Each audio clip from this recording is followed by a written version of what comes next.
this is the last time because you tak boleh heal benda tu banyak kali. 2 hari kemudian, masih bila saya cuba exert energy je, saya kembali tak boleh bernafas.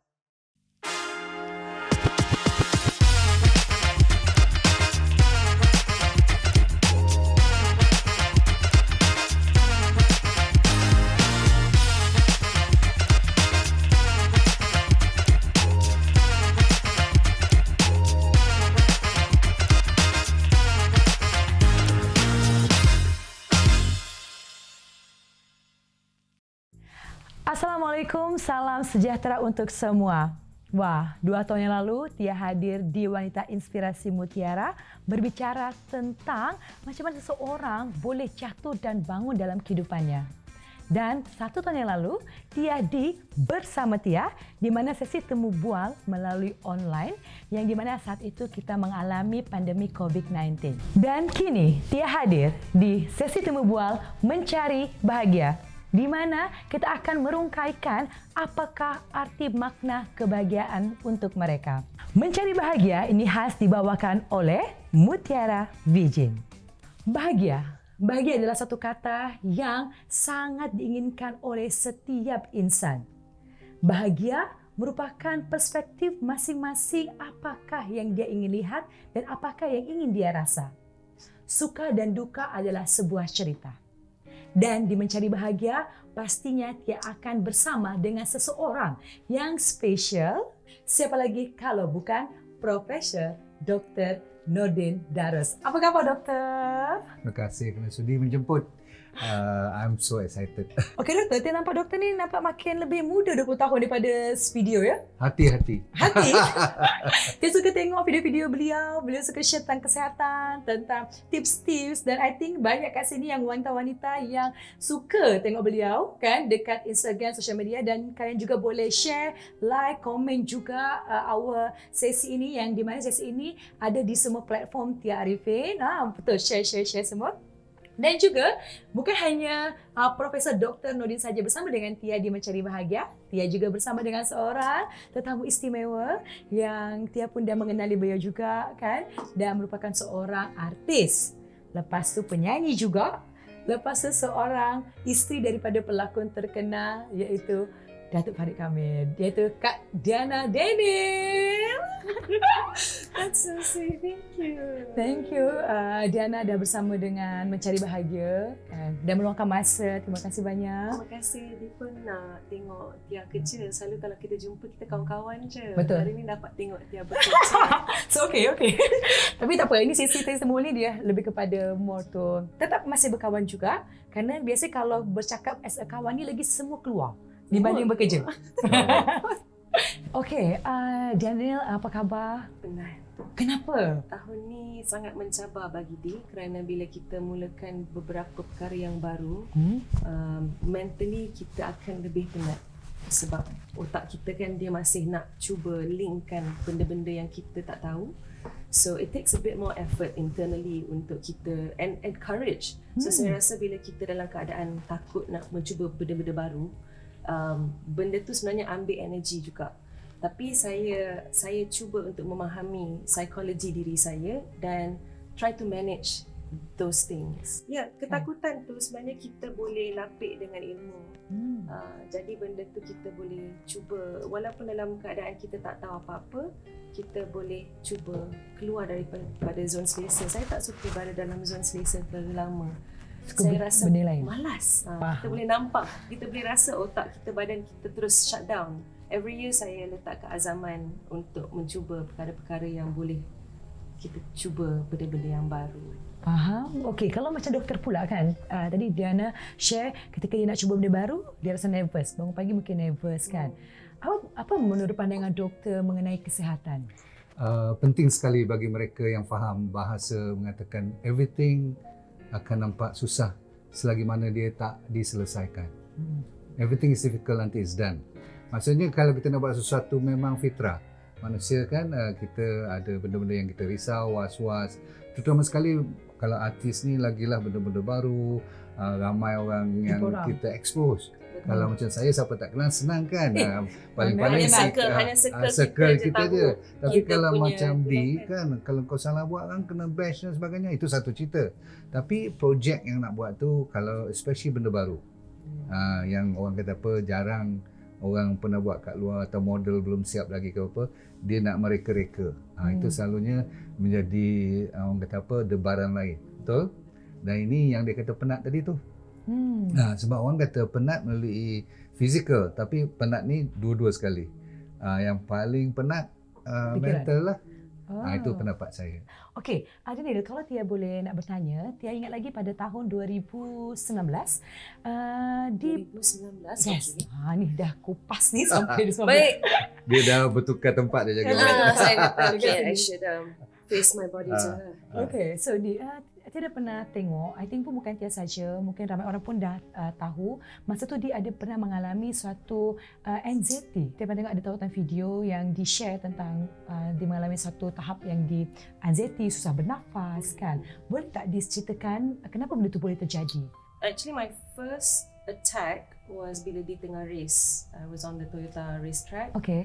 So, time tu tak cukup tidur, tak cukup minum, tak cukup and kita stress sebab kita nak tengah bertanding kan, kita tengah dalam racing mode.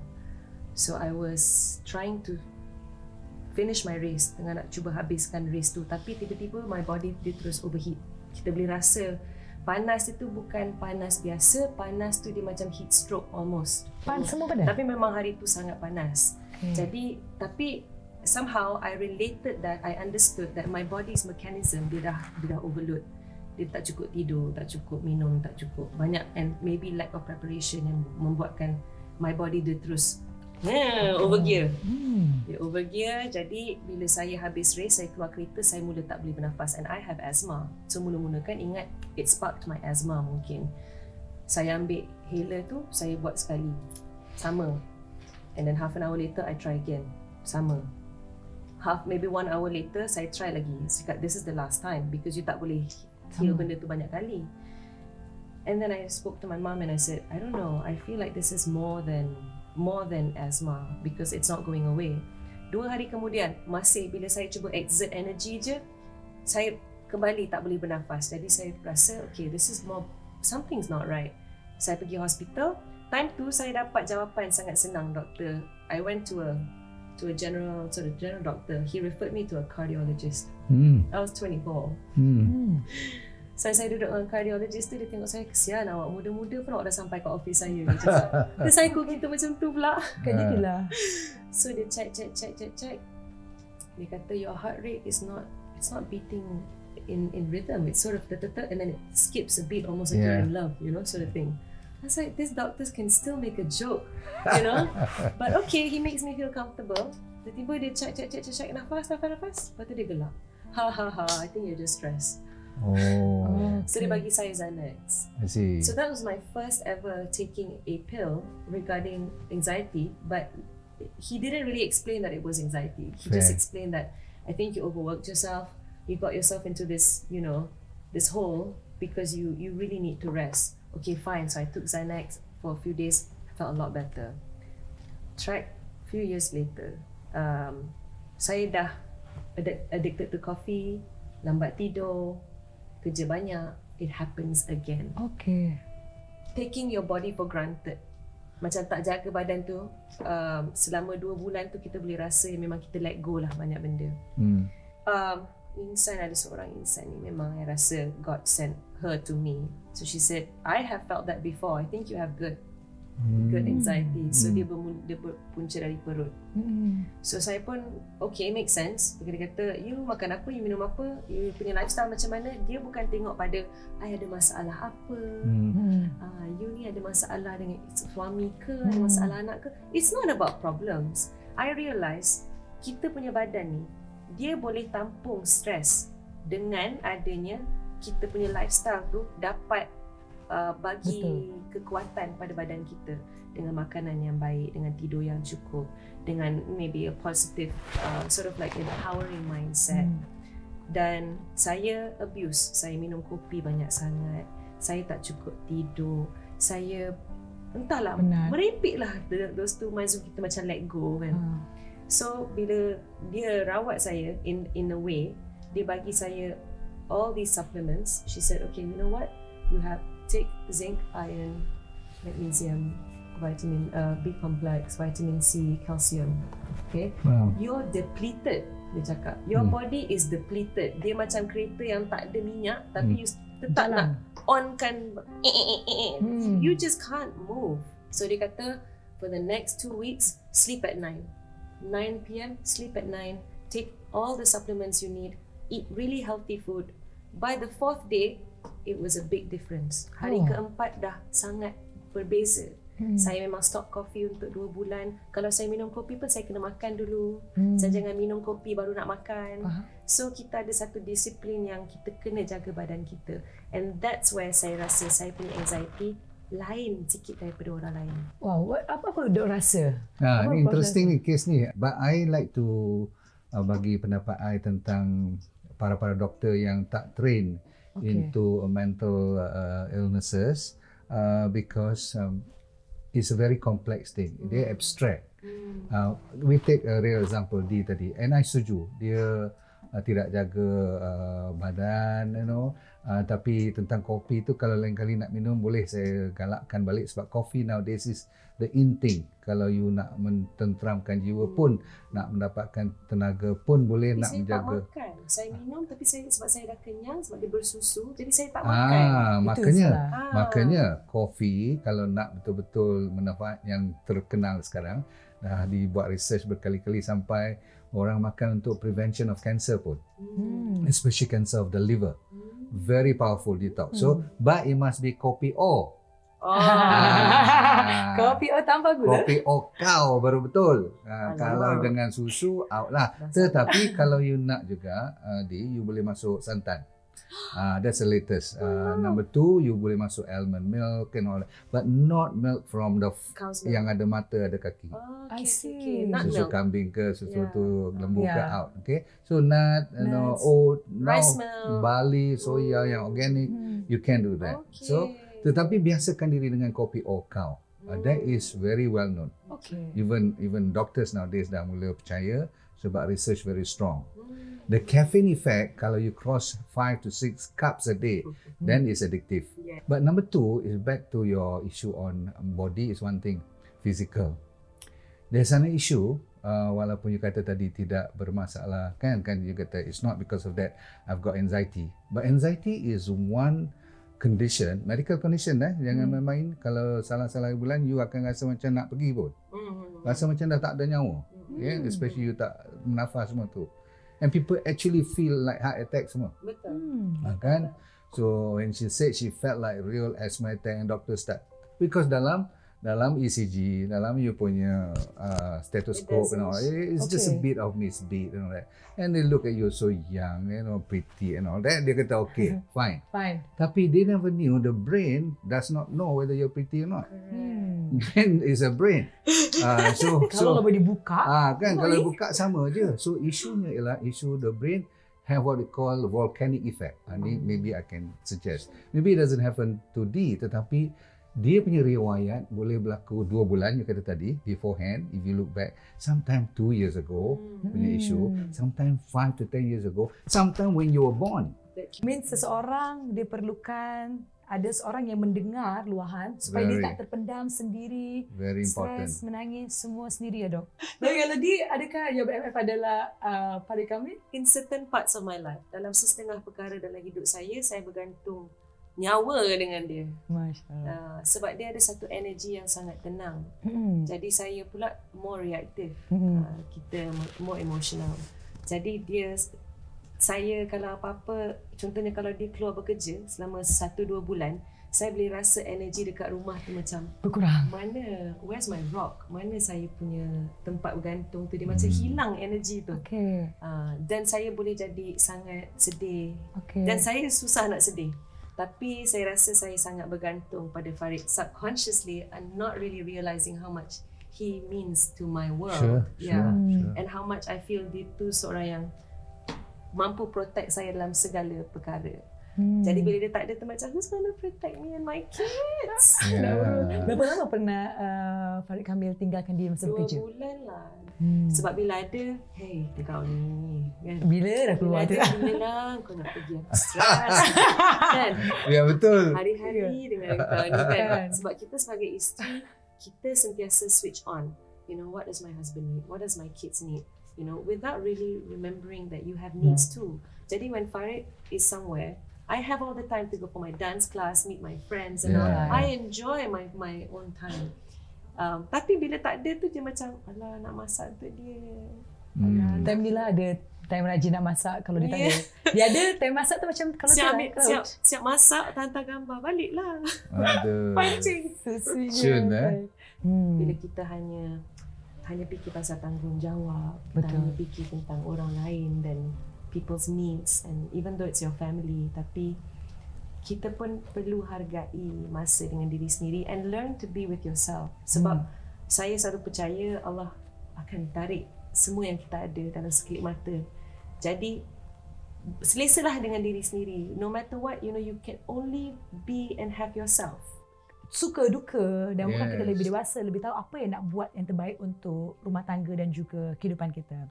Okey, Adi, kalau tanya, apakah the moment dalam perkahwinan Di yang merasa macam ini adalah cabaran yang besar untuk seorang Di? Being a mom, Mam. menjadi seorang ibu Not dalam why? perkahwinan, sebab kita akan lupa suami kita. Oh. Berapa orang anak you ni? 2. Good. Okay. How old are they? They're 7 and 9. Boy. Boy and girl. And girl. Alhamdulillah. Kita hanya ibu dan ayah. Okey. Jadi especially bila anak-anak kita bawah umur 5 tahun dan mereka sangat memerlukan kita setiap masa. Perempuan lah saya rasa, lelaki dia mesti akan macam seseorang kat situ. Tapi betul. Have to share the bedroom, have to share the plate, have to share everything. So lelaki macam, don't you remember that I'm your boyfriend? Tapi bila anak-anak dah besar, kita usaha kembalikan fasa percintaan. Yang Rumin sedih. Yes. Yes. Hidup sebilik, tak ada anak. Dah keluar kunci pintu. Betul. Sebelum ni sekali dah. Ya Allah, empat. Satu katil. Dah beli sampai extra king size bed dah untuk muatkan semua. Dah lah Farid pula panjang besar. Anak pun panjang besar. Anak pula tinggi kan. Macam tak nak tambah anak pun ada sebab saya tak nak kehilangan suami saya lagi. Oh, really? Dia nak tambah anak pula. So macam tu dok, nak hadapi benda tu. Itu proses trust the process. Trust the Kita maksudnya percaya pada proses. Ini semua orang kena melaluinya. Kena bijaksana sikit lah kan. Kalau tidak nanti dia jadi terlalu bias kepada anak saja pun tak boleh. Suami harus lebih bertanggungjawab dan lebih understanding. Sebenarnya suami patut. Sebab kalau tengok kerja kerasnya still the lady yang terpaksa ke depan dengan anak-anak. Dia orang pun anak-anak lebih Dekat mesra dengan dengan ibu kan. Naluri itu memang dah Tuhan jadikan betul. Betul, faham. Dan lagi pun Adi dan juga Abang Farid pun sudah ada laki dan boy. Dia macam dah komplit dah. Lelaki dan boy. Lelaki dengan perempuan. Kan? Dan mereka tu dah rasa dah komplit dah. Dia macam, Dia orang yang nak adik. dia nak adik. Dia faham Saya cakap perasaan dia. kejap. Mungkin saya masih fasa dating dengan suami je. Dia orang baru je besar. Jadi rasa macam, I wanna be Lagi dating. sedap, lagi best ni time ni. 2 tahun boleh. Wow. Dan juga I think kepada ibu dekat luar sana pun, betul, kita kena membagikan masa yang adil lah dengan suami. Tetapi nyatanya pun, itu pun kita masih tengah survive, tengah mencuba untuk adil dengan suami kita dan juga anak kita kan. Perjalanan yang kita lalui oleh seorang ibu, seorang wife yang sangat kuat yang kita nampak daripada story seorang Diana Daniel. Dan kalau tidak tanya dengan Di adalah dia pernah ada tengok juga masa-masa di mana Di menghadapi dia nak bertanya as a wife lah kan. Macam kita tahu macam Abang Farid pernah mengalami satu cabaran kan. And macam mana pula Di boleh stand up, boleh melalui proses tersebut? Saya rasa saya punya psyche dia tak berapa local in the sense where certain things yang tabu untuk this community is not taboo for me. Jadi membuatkan saya tak rasa stres dengan masyarakat. Dan keliling saya ni pun diorang pun tak berapa nak bagi saya all those like macam conventional perception. Pada fasa tu, actually saya banyak trauma di waktu saya kecil. Jadi apa yang saya lalui itu tak besar pun untuk saya. Okay. Simply said, it's not a big problem for me. I've gone through bigger problems when I was younger. Jadi dia macam, ini pun masalah ke? Kita just managekan je lah benda ni. Bukanlah kata ini ke masalah. Maksudnya in my brain, dia macam, it's okay, everything's good. Jadi saya tak perlu nak berpura-pura in terms of nak tunjuk saya tenang sangat. Memang dalam tu memang tenang. In fact, saya boleh joke around. I can talk about things in a more sort of impersonal way. Sort of third party observation instead of personally being very inclined towards the masalah tu. Dia akan jadi masalah dekat dia dan dia akan menyukakan dia kalau saya dengan anak-anak pun stres dekat rumah melalui perkara-perkara yang dia kena hadapi. Jadi saya faham, I tell him, don't worry about us. Everything is fine. You deal with whatever you need to deal with. The kids and myself and everything at home is fine. Wow. So dari situ, he can just lawan untuk diri dia sendiri. And we are just there, sort of like, go baba, Fighting. fighting. Wow, luar biasa kan doktor. Sure. Penting kan dok, partner yang tepat tu penting dok. Oh, ini cun gila ni.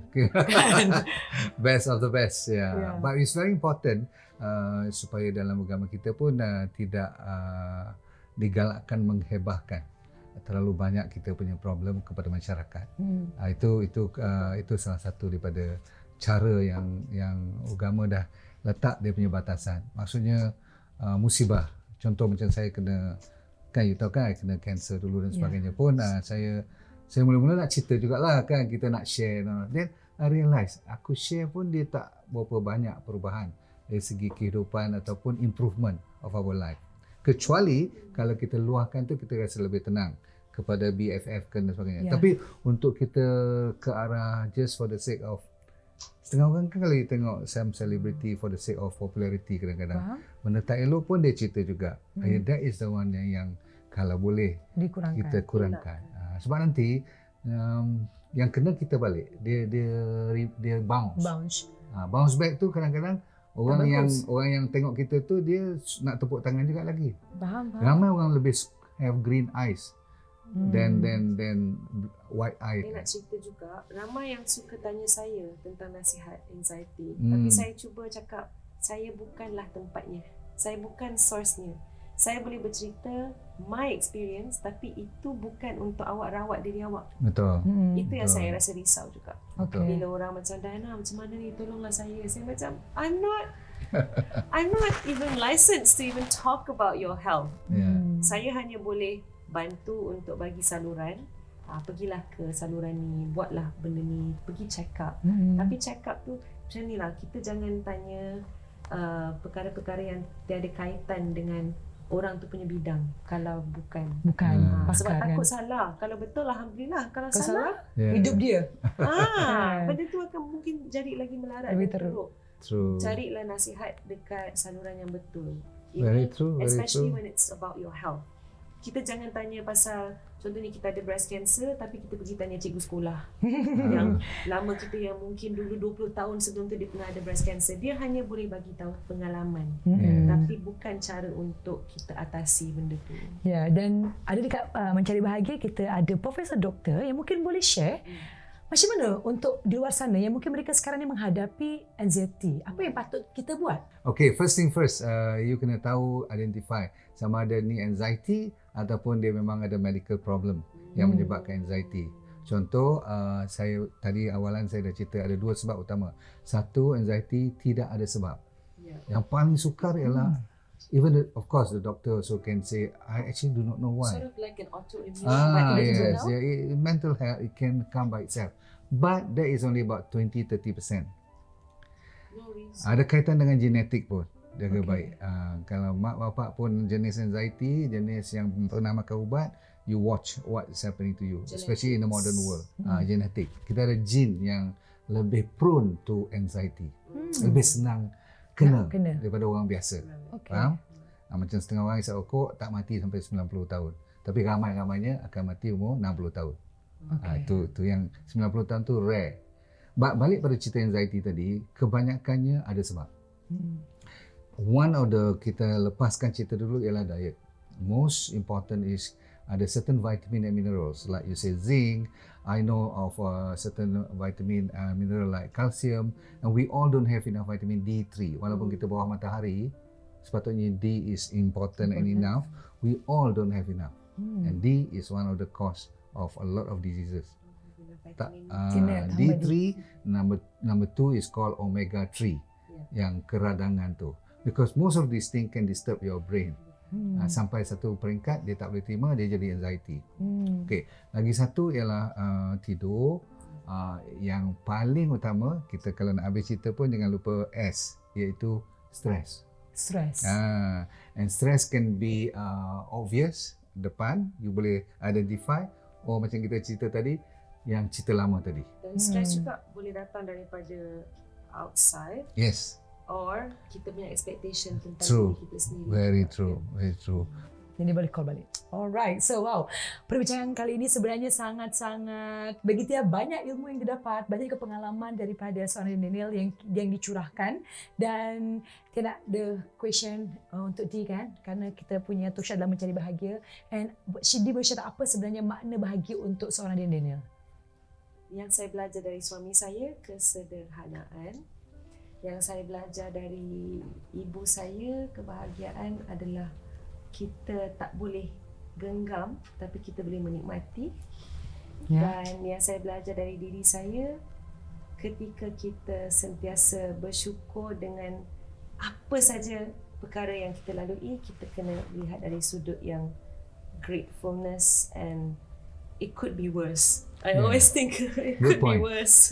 Very good point. So masa saya nak beranak, saya bagi example. Masa nak beranak, takut nak beranak, I would open a YouTube of this woman in some deserted land yang memang tak ada any medical support, dan time tu tengah ribut, dia ada satu je lampu. Sebabkan ribut, lampu tu pun tak boleh on. Jadi dia dengan seorang kiranya dia macam someone who volunteers, volunteer doctor, datang dari celah mana, tolong perempuan ni dalam keadaan yang sangat daif macam tu. Saya tengok, Allah, kalau dia pun boleh melalui keadaan yang sangat ekstrim macam tu, saya ni dah lah penuh dengan medical doctors, ini keadaan yang terlalu selesa. It makes me feel macam